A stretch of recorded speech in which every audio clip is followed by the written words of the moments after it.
নৱৰাত্ৰিৰ ব্ৰতটো কেনেকুৱা শুক্লপক্ষৰ প্ৰতিপদ তিথিৰ পৰা নৱমী তিথিলৈকে এই 9টা দিন এই ব্ৰতটো কৰে এই অহাকালিৰ পৰা তাৰমানে নৱৰাত্ৰিৰ ব্ৰতটো আৰম্ভ হ'ব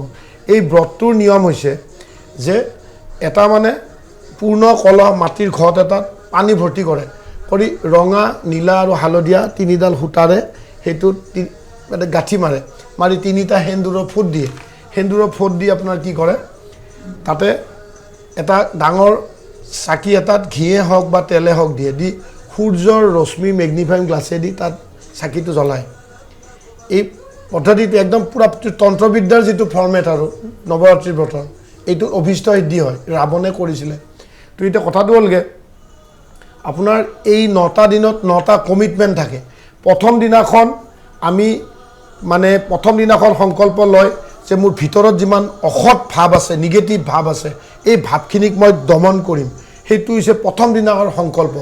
নৱৰাত্ৰিৰ ব্ৰতত মানুহে পানী বা ফল মূল খাব লাগে দিনত আৰু গধূলি হবিজ কৰা বুলি কয় হবিজ কৰা মতলব নিমখ ভাত এইটো সন্ধৱ লৱণ যিটো এই ধৰণৰ বস্তুৰে খাব লাগে হা এইটোৰে খাব লাগে নিয়ম এইটো গধূলি হবিজ কৰিব লাগে আৰু এই প্ৰথম দিনাখন ব্ৰতটো হৈছে যে অসৎ ভাৱ মোৰ ভিতৰত যিখিনি আছে এইখিনি মই কণ্ট্ৰল কৰা আজিৰ পৰা চেষ্টা কৰিম মা দুৰ্গা মই তোমাক এটা বেষ্ট সাক্ষী হিচাপত লৈছোঁ আৰু সিদিনাখন প্ৰতিপদ দেৱী সিদিনাখন দুৰ্গা দেৱীক শৈলীপুত্ৰী বুলি পূজা কৰিব লাগে আৰু সিদিনাখন বগা ড্ৰেছ পিন্ধিব লাগে গোটেই দিনটো আৰু কথাটো হ'লগৈ এই যে ঘটটো আমি দিম তাতে আমি নৱপত্ৰিকাটো সংযোজন কৰিব লাগে ইয়াতো কলহটোৰ ভিতৰতো ভৰাব পাৰে কিন্তু যেনেকৈ পানী ভৰ্তি থাকে কলহটোৰ কাষতো বান্ধিব পাৰে এই নৱপত্ৰিকাটো কি মই যদি কোনোবাই লিখি ল'ব পাৰে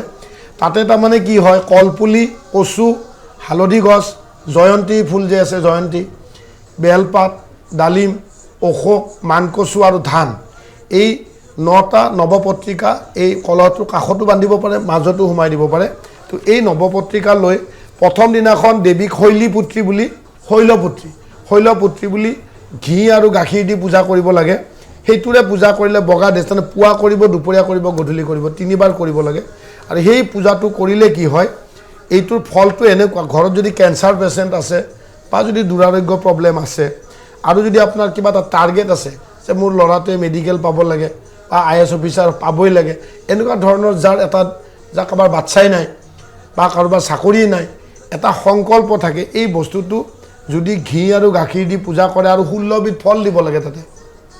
পূজাটোত 16বিধ ফল দি পূজা কৰিলে মনৰ আশা পূৰণ হয় আৰু ক্ৰিটিকেল বেমাৰবিলাক ভাল পায় তো ছেকেণ্ড দিনাখনৰ সংকল্প হৈছে যে সৎ চিন্তাৰ উদ্ৰেক অৰ্থাৎ আজিৰ পৰা মই ভাল চিন্তা কৰিম ছেকেণ্ড দিনাখন দ্বিতীয় তিথিত এইটো এটা কমিটমেণ্ট থাকে যে মা দুৰ্গা তোমাক মই ক'লোঁ আজিৰ পৰা মই ভাল চিন্তা কৰিম আৰু এইটো ধৰণে মই মাইণ্ডটো ডেভেলপ কৰিম সেই ধৰণে কৰি ছেকেণ্ড দিনাখন দেৱীক ব্ৰহ্মচাৰিণী বুলি সম্বোধন কৰিব লাগে দুৰ্গা মাক মাতা নাম বেলেগ বেলেগ ছেকেণ্ড দিনাখন দেৱীক মাতিব লাগে ব্ৰহ্মচাৰিণী আৰু চেনি আৰু বাতাচা বা বগা মিঠাই দি পূজা কৰিব লাগে আৰু 16বিধ ফল কিন্তু দিব লাগিব দিলে কি হয় সাধনা বা মনৰ যাৰ কিবা এটা টাৰ্গেট আছে টাৰ্গেটটো মানে ঠিক হয় আৰু ল'ৰা ছোৱালীৰ পঢ়াত একাগ্ৰতা বাঢ়ে বা বিদ্যাস্থানটো ভাল হয় 3 নম্বৰ দিনাখন আমাৰ মেইন হ'ব যে আত্মবিশ্বাস অৰ্থাৎ সেল্ফ কনফিডেন্সটো মই ডেভেলপ কৰিম সেইটো এটা কমিটমেণ্ট কৰি তৃতীয় তিথিত শুক্লপক্ষৰ তৃতীয় তিথিত এই ব্ৰতটো ৰখা হয় তৃতীয় দিনাখন দেৱীক আমি মানে পিংক মানে কমলা ৰঙৰ ড্ৰেছ পিন্ধিম আৰু দেৱীক সম্বোধন কৰিম চন্দ্ৰঘণ্টা দেৱী বুলি সিদিনাখন গাখীৰ আৰু পায়সেদি পূজা কৰিব লাগে 16বিধ ফলেদি পূজা কৰিব লাগে তেতিয়া টেনশ্যন কমে খং কমে আৰু শত্ৰু কমি যায় ইয়াৰ মাজতে মই দুটা কথা পাহৰিছোঁ প্ৰতিপদ তিথিত শুভ ৰং হৈছে বগা দ্বিতীয় দিনাখন ৰংটো নীলা ড্ৰেছ পিন্ধি পূজা কৰিব লাগে ৰঙৰ লগত কথা থাকে আৰু 4 নম্বৰ দিনাখন দেৱীক আমি স্কন্দ মাতা কুষ্মাণ্ড দেৱী বুলি মানে সম্বোধন কৰিব লাগে কুষ্মাণ্ড দেৱী বুলি সম্বোধন কৰিব লাগে আৰু চতুৰ্থ দিনাখনৰ ব্ৰত হৈছে বীৰ্য শক্তি ধাৰণম অৰ্থাৎ এইটো সংস্কৃতত কয় বীৰ্য ধাৰণম ব্ৰহ্মচাৰ্য ব্ৰতম সৌৰ্য বীৰ্যটো এটা শক্তি পাৱাৰ এই বস্তুটোত মই কণ্ট্ৰল ৰাখিম ইংৰাজীত শ্বৰ্ট ফৰ্মত ছেক্স কণ্ট্ৰল যিটো কয় তাৰমানে মই সব ধৰণৰ কাম বাসনাটোক মই কণ্ট্ৰল ৰাখিব পৰা ক্ষমতাটো ডেভেলপ কৰিম সেইটো হৈছে চতুৰ্থ দিনৰ কমিটমেণ্ট কৰি সেই ব্ৰতটো ৰাখে যাতে মই যিমান পৰিস্থিতিত মই নিজক কণ্ট্ৰলত ৰাখিম সেইটো হৈছে তো সিদিনাখন গ্ৰীণ ৰঙৰ ড্ৰেছ পিন্ধি কুষ্মাণ্ড দেৱী বুলি দেৱীক পূজা কৰিব লাগে চতুৰ্থ দিনা চতুৰ্থ দিনাখন দেৱীক মালপোৱা দি পূজা কৰিব লাগে মালপোৱা যে চাউল বা গুড়ি দি আৰু 16 বিধ দিব লাগে তেতিয়াহ'লে কি হয় ধাৰণা আছে যে কস্মিক পৃথিৱীখনত তাৰমানে কস্মিক ৰেৰ দ্বাৰা সৃষ্টি হৈছিল আৰু এই কস্মিক যিটো পজিটিভ এনাৰ্জিবিলাক থাকে এই এনাৰ্জি আমাৰ জীৱনত ক্ৰিয়া কৰে সেই বস্তুটোৰ ডেভেলপমেণ্টটো বেছিকৈ হয় গোটেই পৃথিৱীটো এটা এগ এটা কস্মিক এগৰ নিচিনা কেলকুলেশ্যন হয় এইবিলাক এষ্ট্ৰফিজিক্সৰ বস্তু একচুৱেলি তো মই ইয়াতে সেইটো দিশত বেছি ক'ব নাযাওঁ যেহেতুকে ধৰ্মীয় প্ৰগ্ৰেম তো কথাটো হৈছে কি চতুৰ্থ দিনাখন আমি বীৰ্য শক্তি ছেক্স কণ্ট্ৰল যিটো ইংৰাজীত কয় সেইটো কণ্ট্ৰলৰ কাৰণে তপস্যা হিচাপত ল'ম আৰু চতুৰ্থ দিনা কুষ্মাণ্ড দেৱী বুলি সম্বোধন কৰিম দেৱীক আৰু গ্ৰীণ কালাৰৰ সেউজীয়া কালাৰৰ ড্ৰেছ পিন্ধি মালপোৱাই দি পূজা দিম আৰু 16 বিধ ফল দিম এই বস্তুটোৰ পৰা ফল যদি কিবা নিগেটিভ এনাৰ্জি আছে বডিত যিবিলাক থাকে সেইবিলাক কমি আহে আৰু সন্তান সুখ পায়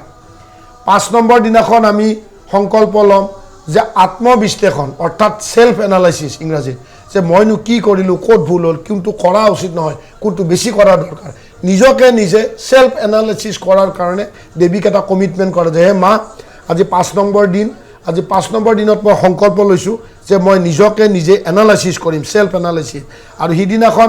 দেৱীক আমি স্কন্দ মাতা বুলি সম্বোধন কৰিব লাগে দেৱীৰ নাম সদায় বেলেগ বেলেগ স্কন্দ মাতা বুলি পূজা কৰিব লাগে বা পঞ্চমী বুলি মাতিলেও মাতিব পাৰে সিদিনাখন কলেদি পূজা কৰিব লাগে 16 বিধ ফল লাগিব আৰু সিদিনাখনৰ ৰংটো বগা হ'ব বগা ড্ৰেছ পিন্ধি কৰিব লাগে 6 নম্বৰ দিনাখন সংযম অৰ্থাৎ কণ্ট্ৰল হে মা মই কোনো পৰিস্থিতিতে মই লৰি নাযাওঁ কণ্ট্ৰল আৰু ব্যক্তিত্ব ডেভেলপমেণ্টটো এটা কমিটমেণ্ট সেইটো কৰিবৰ কাৰণে মই ডেভেলপ কৰিব ট্ৰাই কৰিম 6 নম্বৰ দিনাখন সংযম গুণটো মানে ডেভেলপ কৰাৰ কাৰণে সংকল্প লোৱা যায় আৰু 6 নম্বৰ দিনা দেৱীক কাত্যায়নী বুলি সম্বোধন কৰিবলৈ হে মা কাত্যায়নী মই নিজে কণ্ট্ৰল হ'বলৈ কমিটমেণ্ট কৰি এই ব্ৰতটো ৰাখিছোঁ আজি পুৱা দুপৰীয়া গধূলি 3 বাৰ পূজা হ'ব পূজাটোত দেৱীক সিদিনাখন আমি কল দি পূজা কৰিম আৰু 16 বিধ ফল দিব তেতিয়া হেলথৰ কাৰণে ভাল আৰু শত্ৰু দমন হয় আৰু কোৰ্ট কাছাৰী চলি থকা মানুহৰ কোৰ্ট কাছাৰীটো ভাললৈ আহে 7 নম্বৰ দিনাখন আমি সংকল্প ল'ম যে মা ধৈৰ্য আৰু সহ্যটো বহুত ডাঙৰ প্ৰপাৰ্টি মানুহৰ জীৱনত গতিকে ধৈৰ্য আৰু সহ্যটো মই আজিৰ পৰা ডেভেলপ কৰিম মই মোৰ ব্যক্তিগত জীৱনত বহুত ডাঙৰ ডাঙৰ মিনিষ্টাৰ ডাঙৰ ডাঙৰ দেখিছোঁ যে এইবিলাক মানে হাইয়েষ্ট ধৈৰ্য ধৰে মই পাৰ্চনেলি বহুত মিনিষ্টাৰ বা বহুত এইবিলাক গভৰ্ণৰ চিফ জাষ্টিছলৈকে মোৰ লগত পাৰ্চনেলি তেওঁলোক ভাল মই দেখিছোঁ তেওঁলোকে জীৱন জানি বহুত ধৈৰ্য ধৰে তো ধৈৰ্য আৰু সহ্যটো ডাঙৰ প্ৰপাৰ্টি এটা মানুহৰ তো আমি কি কৰিম 7 নম্বৰ দিনাখন দেৱীক ক'ম যে মা মই দেৱীক আমি সিদিনাখন 7 নম্বৰ দিনাখন কাল ৰাত্ৰি বুলি সম্বোধন কৰিম আৰু বগা ৰঙৰ ড্ৰেছ পিন্ধি দেৱীক গুড়েদি পূজা কৰিম গুড় আৰু নেমুটেঙা এই নেমুটেঙা যে আছে নেমুটেঙা আৰু গুড়েদি পূজা কৰিম এইবিলাক কিছু ফৰ্মেট কিহেদি কাক পূজা কৰিলে বশীকৰণ হয় এইটো বশীকৰণ মানে সন্তুষ্ট কৰা কিছুমান পদ্ধতি তো দেৱীক আমি 7 দিনাখন কাল ৰাত্ৰি বুলি সম্বোধন কৰিম আৰু দেৱীক ক'ম যে মা মোৰ ধৈৰ্য সহ্য গুণটো ডেভেলপ কৰা সেইটো হৈছে এইদিনাখন কৰা আৰু এইটোৰ পৰা কি হয় মানুহৰ শত্ৰু কমে আৰু আপোনাৰ মুক্তিদান হয় মানে ভাল হয় তাৰপিছত 8 নম্বৰ দিনাখন আমি দেৱীক ক'ম যে উদ্যম শক্তিটো মোক ডেভেলপ কৰাৰ ক্ষমতা দিয়া অৰ্থাৎ মই যাতে এনাৰ্জেটিক হওঁ ইংৰাজীত যিটো এনাৰ্জেটিক সেই সংকল্পৰে মা দেৱী মই তোমাক আজি সংকল্প লৈ ব্ৰতটো ৰাখিছোঁ আজি তোমাক মই মহাগৌৰী বুলি সম্বোধন কৰিম আৰু আজিৰ দিনটোত মোৰ ড্ৰেছ পিন্ধিম মই পিংক কালাৰ গুলপীয়া ড্ৰেছ পিন্ধি মহাগৌৰী বুলি দেৱীক নাৰিকল দি পূজা কৰিম আৰু 16 বিধ ফল থাকিব তেতিয়া কি হয় যদি অষ্টমী তিথিৰ দিনা দেৱীক মহাগৌৰী বুলি সম্বোধন কৰি পিংক কালাৰৰ ড্ৰেছ পিন্ধি নাৰিকলেদি পূজা কৰা হয় তেতিয়াহ'লে কি হয় সন্তানহীনৰ সন্তান হয় কাৰোবাৰ যদি ল'ৰা নাই সি ল'ৰাও পাব কাৰোবাৰ যদি ল'ৰা ছোৱালী মদত খাই সংগদোষত নষ্ট হ'ব ধৰিছে বাৰে বাৰে ফেল চেল কৰে সেই বস্তুখিনি ডেভেলপ হয় বুলি প্ৰবাদ আছে অৰ্থাৎ সন্তানৰ কাৰণে 8 নম্বৰ দিনটো ৰাখিব লাগে কিন্তু 8 নম্বৰ দিনৰ আমাৰ মেইন সংকল্প হৈছে যে মই এনাৰ্জেটিক হ'বৰ কাৰণে সংকল্প লৈছোঁ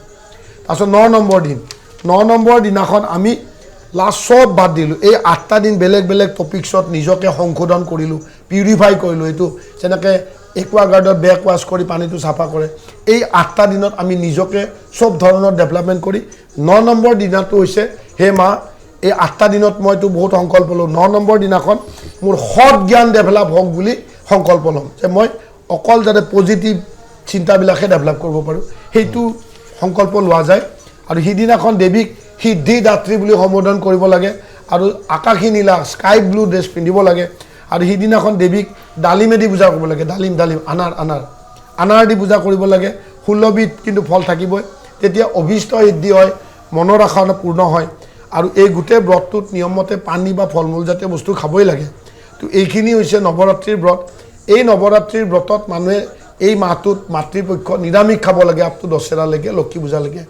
এইটো এটা নিয়ম এটা বহুতে নাখায় সেইটো মোৰ ক'ব লগা নাই কিন্তু আমি এটা ধৰ্মীয় প্ৰগ্ৰেম কৰিছোঁ আমাৰ কোৱা কথাখিনি আমি কৈছোঁ এই কথাখিনিত নিৰামিষ খাব লাগে গোটেই আজিৰ পৰাই আপ টু দশমী লক্ষী পূজা এই এটা চিৰিজ তাৰমানে এইকেইটা দিন নিৰামিষ খাব লাগে নিয়মমতে তো এই নৱৰাত্ৰিটোৰ বহুত কিছু চাইণ্টিফিক ব্যাখ্যাও আছে এইটো এটা মাধ্যম যিটো মাধ্যমেদি আপুনি শৰীৰৰ পৰা মনৰ পৰা গোটেই বস্তুখিনিত আপোনাৰ কণ্ট্ৰল কৰাৰ এটা প্ৰয়াস চেষ্টা এটা কৰে যাতে তাৰ পৰা যদি 2%ও যদি মানুহজনৰ ডেভেলপ হয় তেতিয়াহ'লে এই নৱৰাত্ৰি ফলটো বিতংকে পাতিম এটা চমু আমি বিৰতি ল'ম